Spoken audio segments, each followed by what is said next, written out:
আসসালামু আলাইকুম। ডাক্তার ইয়ারাম জামিল বলছি। আশা করি সবাই ভালো আছেন। আজকে খুবই গুরুত্বপূর্ণ এক টপিকস। ইনফ্যাক্ট অনেক পেশেন্ট বা অনেকেই সচেতন নাগরিক এই বিষয়টা জানতে চেয়েছেন যে ফাংশনাল মেডিসিনের আলোকে বা পার্সপেক্টিভে আমরা কিভাবে সোরিয়াসিসের প্রকৃত কারণ এবং চিকিৎসা আসলে কী। তো সোরিয়াসিস আমরা জানি যে এটা একটা ক্রনিক অটোইমিউন কন্ডিশন স্কিনের, এবং স্কিনে এটা প্রকাশ পায়। তো এটা অনেকেই এটা নিয়ে ভুগছেন, এবং এটার আসলে রুট কজটা যদি আমরা না জানি তাহলে এটা থেকে আসলে পরিত্রাণ পাওয়া আহ, সম্ভব না।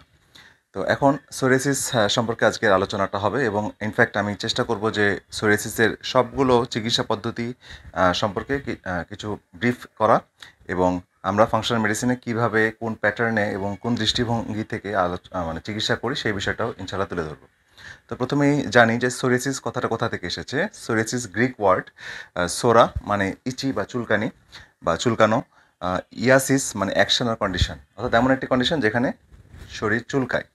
আচ্ছা, তো এখানে সোরিয়াসিস কথাটা এসেছে। তো সোরিয়াসিস কেমন? এটা একটা অটোইমিউন কন্ডিশন, অর্থাৎ আমাদের শরীরের নিজস্ব রোগ প্রতিরোধ ক্ষমতা যখন নিজস্ব কোষের বিরুদ্ধে প্রতিরোধ ব্যবস্থা বা অ্যাকশানে যায়। হ্যাঁ, অটোইমিউন কন্ডিশন অর্থাৎ আমাদের নিজস্ব রোগ প্রতিরোধ ক্ষমতা আমাদের স্কিনের কোষগুলোর এগেনস্টে রোগ প্রতিরোধ ক্ষমতা বা অ্যাকশানে যায়, অটোইমিউন কন্ডিশন তৈরি করে। আর এখানে কি হয়, আমাদের স্কিনগুলো রেড স্কেলি উঠে যায়, অর্থাৎ লাল হয়ে যায়, এবং সাদা আঁশের মতো উঠতে থাকে। হ্যাঁ, তো অনেক সময় জ্বালাপোড়া করে, পেইন করে, এবং এটা 3 থেকে সাধারণত 5 দিনের মধ্যেই স্কিনগুলো টার্ন ওভার হতে থাকে। নর্মালি স্কিন কিন্তু 28 থেকে 30 দিন পর্যন্ত একটা স্কিন সেল থাকে, তারপরে সেটা নতুন সেল দ্বারা রিপ্লেস হয়। But in case of psoriasis এটা খুব দ্রুত রিপ্লেস হতে থাকে, ঠিক আছে? তো এখন কিছু কিছু কন্ডিশন এটা ট্রিগার করে, সেটা যাওয়ার আগে আমরা দেখি যে মেকানিজম, মানে কেন এই অটোইমিউন কন্ডিশনটা হচ্ছে। তো অনেকগুলো কন্ডিশন, মানে ট্রিগারিং ফ্যাক্টর মানে প্রভোকেটিং ফ্যাক্টর, মানে যেটা দ্বারা উদ্দীপ্ত হয়, স্টিমুলেটেড হয়, সেটা সেই ধরনের ফ্যাক্টরগুলো একটু পরে বলছি। এই ফ্যাক্টরগুলো দিয়ে আমাদের শরীরে যে টি হেল্পার সেল আছে, এটা একটা ইমিউন সিস্টেমের একটা ইম্পর্ট্যান্ট একটা সেল। তো এই টি হেল্পার সেল 17 এটা ওভার অ্যাক্টিভ হয়, অর্থাৎ অতিরিক্ত অ্যাক্টিভেট হয়ে যায় এই সোরিয়াসিসে, বা স্পেশালি যে কোনো অটোইমিউন ডিজিজে এটা হয়। কারণ সোরিয়াসিস একটা অটোইমিউন ডিজিজ, এবং অন্যান্য অটোইমিউন ডিজিজের ক্ষেত্রেও দেখা যাচ্ছে যে টি হেল্পার সেল 17 অ্যাক্টিভেট হয়, এবং এইটা আমাদের প্রো ইনফ্ল্যামেটরি যে মার্কারগুলো আছে, সাইটোকাইন, ইন্টারলিউকিন 17, এটাকে অনেক ব্লাডে বাড়িয়ে দেয়। তো যেটা আমাদের এই সেলফ ডিস্ট্রাকশন, অর্থাৎ স্কিনের ডিস্ট্রাকশনগুলো করতে থাকে। তো যাই হোক, এটা কী কী ট্রিগারিং ফ্যাক্টরে এই সমস্যাগুলো বাড়ে। তো ট্রিগারিং ফ্যাক্টরের মধ্যে দেখা যাচ্ছে যে অ্যান্টিবায়োটিক একটা কারণ, যে অ্যান্টিবায়োটিক গ্রহণ করার পর অনেকের সোরিয়াসিসের প্রবলেমগুলো অ্যাগ্রাভেট করে। হ্যাঁ, অর্থাৎ অনেক দিন ভালো ছিল, অ্যান্টিবায়োটিক খাওয়ার পরে শুরু হয়ে গেল, অথবা অ্যান্টিবায়োটিক খাওয়ার পরেও অনেক সময় এই সিমটমগুলো দেখা যায়, ঠিক আছে? তো এটা কেন হয়? এটা হচ্ছে আমাদের পেটের যে উপকারী ব্যাকটেরিয়াগুলো, ঠিক আছে, এই ব্যাকটেরিয়াগুলো কমে যায়। এটা একটা ব্যাখ্যা, যে ব্যাকটেরিয়া কমে গেলে ব্যাকটেরিয়ার যে গুড ব্যালেন্সটা আছে লিকি গাট প্রিভেন্ট করার ক্ষেত্রে, সেটা ডিস্ট্রাকশন বা ডিসরাপশন হওয়ার কারণে অ্যান্টিবায়োটিকের পরে অনেকের সোরিয়াসিসের সিমটমগুলো বেড়ে যায়। এছাড়া একটা হচ্ছে স্ট্রেস। স্ট্রেস দুই রকমের হতে পারে, ফিজিক্যাল এবং মেন্টাল। তো স্ট্রেসের কারণে আমাদের বডিতে কর্টিসল লেভেল কমে যায়, এবং কর্টিসল আমরা কি জানি, আমাদের বডিতে ন্যাচারাল স্টেরয়েড আছে কর্টিসল। সেই কর্টিসল কিন্তু আমাদের এই ইনফ্লামেশনগুলোকে মানে প্রকাশিত হতে দেয় না, বা ইনফ্লামেশনগুলোকে আটকিয়ে রাখে। তো কর্টিসল যদি কমে যায়, তো তখন দেখা যাবে যে অতিরিক্ত স্ট্রেসের পরে অ্যাড্রিনাল ইনসাফিসিয়েন্সি হয়, এবং সেখান থেকে আমাদের এই সোরিয়াসিস বা এই ধরনের অটোইমিউন ডিজিজ ট্রিগার করে। তারপর ইনফেকশন হচ্ছে থ্রোট বা গাট, মানে গলার কোনো ইনফেকশনের পরে অনেক সময় দেখা যায় সোরিয়াসিসের সিমটম চলে আসতেছে, অথবা গাট, পেটের গ্যাস্ট্রোইন্টেস্টিনাল ট্র্যাক্টের ইনফেকশনের পরে অনেক সময় সোরিয়াসিস ট্রিগার করে। ওমেগা 6 অর্থাৎ ইনফ্ল্যামেটরি অয়েল, হ্যাঁ, স্পেশালি ভেজিটেবল অয়েল থেকে, যেমন সয়াবিন বলেন, রাইস ব্র্যান্ড বলেন, ঠিক আছে, ক্যানোলা, স্যাফোলা, এই অয়েলগুলো, তো এগুলো ওমেগা 6, এবং এটা ট্রান্সফ্যাটে কনভার্ট হয়ে যায় দ্রুত। তো এই ধরনের অয়েলগুলো ইনফ্ল্যামেটরি, তো এই অয়েলগুলো সোরিয়াসিস ট্রিগারিং করে। স্ট্যাটিন একটি ড্রাগ, যেটা সাধারণত আমরা কোলেস্টেরল কমানোর জন্য গ্রহণ করি। তো এই স্ট্যাটিন ড্রাগগুলো কেন এটার সমস্যা করে, এটার ব্যাখ্যাটা কি? এটার ব্যাখ্যা হচ্ছে, আমরা জানি এই সোরিয়াসিস ট্রিটমেন্টে কনভেনশনাল মেডিসিনে সাধারণত স্টেরয়েড দেওয়া হয়, ঠিক আছে? হ্যাঁ, স্টেরয়েড একটা কমন একটা প্র্যাকটিস, এটা টপিক্যালি মানে স্কিনের উপরে দেওয়া হয়, অথবা ট্যাবলেট বা ইঞ্জেকশন ফর্মে নেওয়া হয়। তো এখন এটা দিলে কমে আসে সিমটমগুলো। তো তাহলে একই জিনিস, স্ট্যাটিন খেলে কি হয়, আরেকটা জিনিস হচ্ছে যে আরেকটা আমরা জানি যে ভিটামিন ডি এখানে খুব হাই ডোজে কাজ করে এবং ভিটামিন ডিও আমাদের বডিতে মানে এটা স্টেরয়েড হিসেবে কাজ করে, ঠিক আছে। তো ভিটামিন ডি হচ্ছে যতটা না ভিটামিন তার চেয়ে বেশি এটা হরমোন, ঠিক আছে। তো ন্যাচারাল এটা একটা হরমোনের মতো কাজ করে। এবং এই স্ট্যাটিন কী করে, কোলেস্ট্রল যেহেতু কমিয়ে ফেলে এবং কোলেস্ট্রল থেকে ভিটামিন ডি তৈরি হয়, সুতরাং এইভাবে আমরা ইন্টারলিঙ্ক করতে পারি যে ভিটামিন ডি বডি থেকে ডিপ্লেট করে স্ট্যাটিন খাওয়ার কারণে, কারণ কোলেস্ট্রল কমে গেলে ভিটামিন ডি তৈরি হবে না, কারণ ভিটামিন ডি তৈরি হতে কোলেস্ট্রল লাগে। তো এইভাবে তার সোরিয়াসিস সিমটমগুলো বৃদ্ধি পায় স্ট্যাটিন খাওয়ার পর। উইন্টার সিজনে শীতকালে রোদের তাপ কম থাকে, রোদে যে কারণে পর্যাপ্ত ভিটামিন ডি তৈরি হতে পারে না। তো উইন্টার সিজনেও ডিপ্রেশনের পাশাপাশি সোরিয়াসিসের সমস্যাগুলো বৃদ্ধি পায়, যেটার পিছনে ব্যাকগ্রাউন্ডে ভিটামিন ডি রেসপন্সিবল। আর গ্লুটেন এক ধরনের স্পেশাল প্রোটিন যেটা গম বা গম জাতীয় প্রোডাক্ট থেকে তৈরি হয়। তো সেই গ্লুটেনটাও লিকি গাটের সাথে রেসপন্সিবল এবং আমরা জানি এটার একটা রুট কজ, এই সোরিয়াসিসের রুট কজ হচ্ছে লিকি গাট, অর্থাৎ গাটের মধ্যে সেলগুলোর মধ্যে গ্যাপ তৈরি হয় এবং এখান থেকে বিভিন্ন প্রোটিন এসকেপ করে এবং এই প্রোটিন এগেনস্ট অ্যান্টিবডি তৈরি হয়। সেই অ্যান্টিবডিগুলো যে আমার এই হেল্পার সেলকে ওভার অ্যাক্টিভ করে এবং স্কিনে যে সমস্যাগুলো তৈরি করে। তাহলে এতে রুট কজ অর্থাৎ শিকড়ের সমস্যা হচ্ছে আমাদের পেটের সমস্যা। এই সোরিয়াসিসটা তাহলে বলা হচ্ছে যতটা না চামড়ার বা স্কিনের সমস্যা তার চেয়ে বেশি পেটের সমস্যা। তাহলে পেটের সমস্যাটা লিকি গাটটাকে আগে ট্রিটমেন্টের আওতায় আনতে হবে। তো এই জায়গাটা খুব ইম্পর্টেন্ট একটা মেসেজ। আর লিকি গাট নিয়ে আমার একটা ভিডিও করা আছে, আপনারা ভিডিওটা দেখে নেবেন। তো এটা হচ্ছে একটা মেসেজ। এরপরে আমরা আসি যে আমাদের ফাংশনাল মেডিসিন আমরা সাধারণত কীভাবে ট্রিটমেন্টের প্রোটোকলটা প্ল্যান এক্সিকিউট করি। তো আমরা জানি যে ভিটামিন ডি খুব ইম্পর্টেন্ট, এখানে ভিটামিন হাই ডোজে দেওয়া হয়, সাথে K2, এটা নিয়ে আমি অনেক ভিডিওতে আলোচনা করেছি। এছাড়া বাইল সল্ট এবং টাটকা, হ্যাঁ, বাইল সল্ট কেন দেওয়া হয়? ভিটামিন ডি অ্যাবজর্পশনের জন্য। ভিটামিন ডি যেন বেশি পরিমাণে অ্যাবজর্পশন হয়, অর্থাৎ বাইল সল্ট হচ্ছে কোলেস্টেরল বা ফ্যাট অ্যাবজর্পশন করতে সাহায্য করে এবং ফ্যাট আর ভিটামিন ডি হচ্ছে ফ্যাট সলেবল ভিটামিন। তো এই জন্যে ভিটামিন ডি অ্যাবজর্পশন বাড়িয়ে দেয় বাইল সল্ট। অনেক সময় বাইল সল্টের অনুপস্থিতিতে ভিটামিন ডি খেলেও অ্যাবজর্পশন হয় না, অথবা আমরা ফ্যাট কনজিউম কম করলেও ভিটামিন ডি তৈরি হয় না।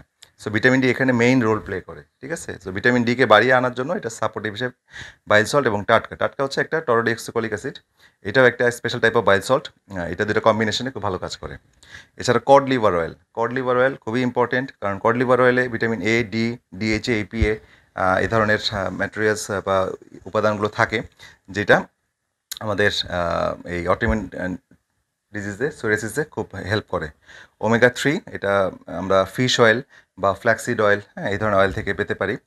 তারপরে হচ্ছে আমাদের glutamine, this is very important, একটা অ্যামাইনো অ্যাসিড, এটা একটা নন এসেনশিয়াল অ্যামাইনো অ্যাসিড, যেটা আমাদের অন্যান্য সোর্স থেকেও আমরা পাই, আমাদের প্রাণীর সোর্স থেকে পাই, হ্যাঁ, উদ্ভিদ সোর্স থেকে পাই।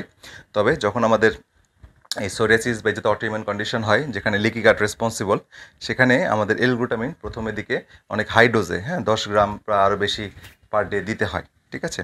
এছাড়া হচ্ছে বোন ব্রথ হচ্ছে যে বিভিন্ন কার্টিলেজ, সেটা অ্যানিম্যাল সোর্স, চিকেন বোন ব্রথ হতে পারে, বিফ বোন ব্রথ হতে পারে। তো এই বোন ব্রথগুলো এই লিকি গাটকে হিলিং করতে সাহায্য করে।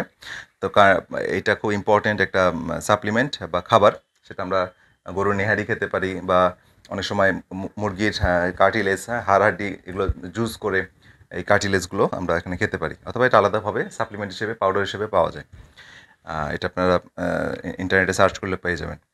লাইফস্টাইল চেঞ্জেসের মধ্যে এখানে খুব গুরুত্বপূর্ণ, বিকজ এখানে আমাদের ইনসুলিন অনেক সময় যদি বেশি থাকে, ইনসুলিনটা অটোইমিউন কন্ডিশনের সাথে রেসপন্সিবল, খুব বেশি থাকলে অনেক কিছুর সাথে রেসপন্সিবল, সেই জন্য আমাদের কার্বটা কমিয়ে হাই ফ্যাট ডায়েট দেই, সাথে ইন্টারমিডিয়েট ফাস্টিং, অর্থাৎ অনেকক্ষণ না খেয়ে থাকা, রোজা রাখা বা সবিরাম উপবাস যেটা বলি, হ্যাঁ, সেটা মিনিমাম 16 থেকে 18 ঘন্টা ফাস্টিং করা। এভাবে করলে দ্রুত গাটটা হিল হয়ে আসে, গাটটা রেস্ট পায়, গাট হিল হয়ে আসে। এছাড়া আমাদের স্ট্রেস কমিয়ে রাখতে হয়, আমাদের ভালো ঘুম দরকার, ঠিক আছে, এক্সারসাইজ দরকার, সেগুলো ইম্পর্টেন্ট।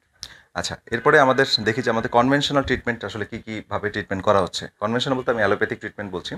তো কনভেনশনাল বা মডার্ন সায়েন্সে সাধারণত স্টেরয়েডটাকে খুব বেশি ইউজ করা হয়। স্টেরয়েডটা কিন্তু এখানে রুট কজটাকে আসলে খুব বেশি ফোকাস করা হচ্ছে না। এখানে স্টেরয়েড দেওয়া হচ্ছে, স্টেরয়েড দিলে কি হয়, সাময়িক সময়ের জন্য এটা উপশম হয়ে যায়, কারণ স্টেরয়েড হচ্ছে অ্যান্টি ইনফ্ল্যামেটরি। আমাদের স্কিনের যে এই অটোইমিউন কন্ডিশন হচ্ছে, ইনফ্লামেশন হচ্ছে, সেটা কমে যায়। স্টেরয়েডটা স্কিনে লাগাতেও পারে, লাগানোর ক্ষেত্রেও দেওয়া হয়, অনেক সময় ট্যাবলেট বা ইনজেকশন ফর্মে দেওয়া হয়। তারপর একটা হচ্ছে ইমিউনোসাপ্রেসিভ, যখন অনেক সময় স্টেরয়েডে হয় না বা আবার মানে ফ্লেয়ার আপ করে, রিল্যাপস করে, তখন ইমিউনোসাপ্রেসিভ বিভিন্ন ড্রাগ আছে। ইমিউনোসাপ্রেসিভ মানে যেই ওষুধগুলো রোগ প্রতিরোধ ক্ষমতাকে ডাউন করে দেয়, মানে চাপা দিয়ে দেয়, ঠিক আছে? তো এটা কিন্তু আসলে অনেক ক্ষেত্রে ব্যাকফায়ার করে।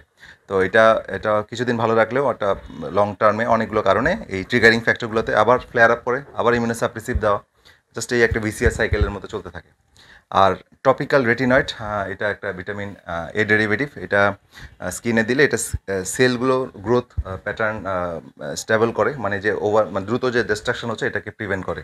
তো এগুলো ইফেক্টিভ ট্রিটমেন্ট, বাট সমস্যা হচ্ছে যে দেয়ার সাইড ইফেক্ট না থাকলে this is good very good treatment, but unfortunately এটা সাইড ইফেক্ট হওয়ার কারণে দীর্ঘদিন এটা ব্যবহার করা যায় না। তো পেশেন্টরা এটা ভালো বলতে পারবেন।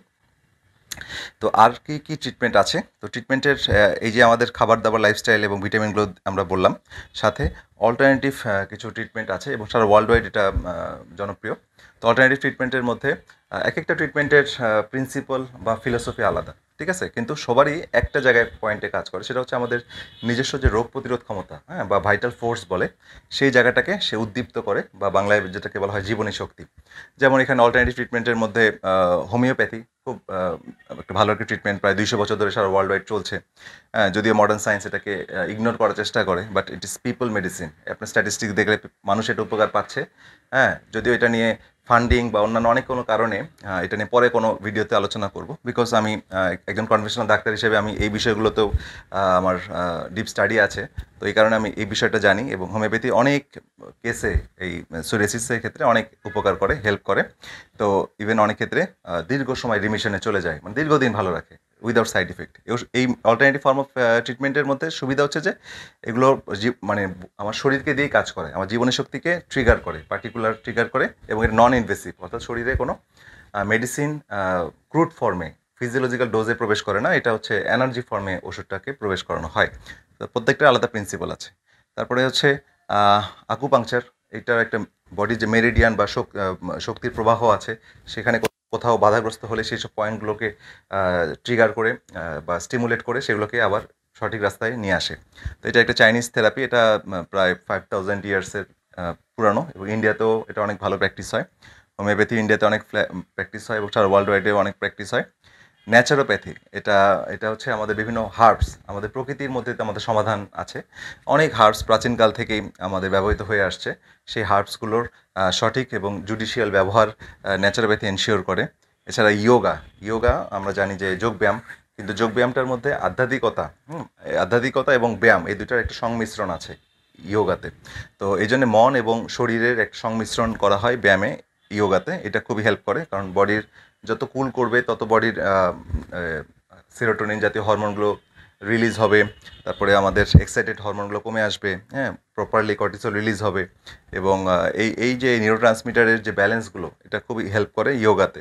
এছাড়া আছে মেডিটেশন, হ্যাঁ, যেটা আমরা এখন অনেক রোগের ক্ষেত্রে ব্যবহার করছি, ধ্যান বা মেডিটেশন, বা শরীরকে কাম ডাউন করা, স্ট্রেস কমিয়ে আনা। তো এটা অনেক পজিটিভ একটা ভাইব্রেশন দেয়। তো এটা হচ্ছে আমাদের অল্টারনেটিভ ফর্ম অফ মেডিসিনের কিছু ব্রিফ কথা বললাম। তো আই থিঙ্ক এটা দিয়ে আপনার সহজে মানে আজকে চেষ্টা করেছি যে সোরিয়াসিসের প্রকৃত কারণ এবং এর ট্রিটমেন্টগুলো বলার, এবং বিভিন্ন ট্রিটমেন্ট মডালিটি সম্পর্কে তুলে ধরার। এবং ভিডিওটি আশা করি উপকারে লেগেছে, এবং এই যেহেতু এই ভিডিওগুলো জনস্বার্থে করা, আই থিঙ্ক আপনারা এটা যত বেশি শেয়ার করবেন ততই ভালো। এবং আপনাদের কোনো মন্তব্য বা প্রশ্ন থাকলে অবশ্যই কমেন্ট বক্সে জানাবেন, এবং আমরা ইনশাল্লাহ উত্তর দেওয়ার চেষ্টা করব। আর এই সোরিয়াসিস নিয়ে আরও কিছু ভিডিও ইনশাল্লাহ তৈরি করব, এবং আরেকটা ভিডিও থাকবে যে কী ধরনের খাবার ওভারঅল আমরা সোরিয়াসিস রোগীরা খেলে উপকৃত হব, সেই বিষয়গুলো নিয়ে আমরা সামনে আরেকটা ভিডিও করবো ইনশাল্লাহ। তো সবাই ভালো থাকেন, সুস্থ থাকেন। পরবর্তীতে আরও কোনো গুরুত্বপূর্ণ ভিডিও নিয়ে আপনাদের মাঝে হাজির হব, সেই শুভকামনায়। আল্লাহ হাফেজ।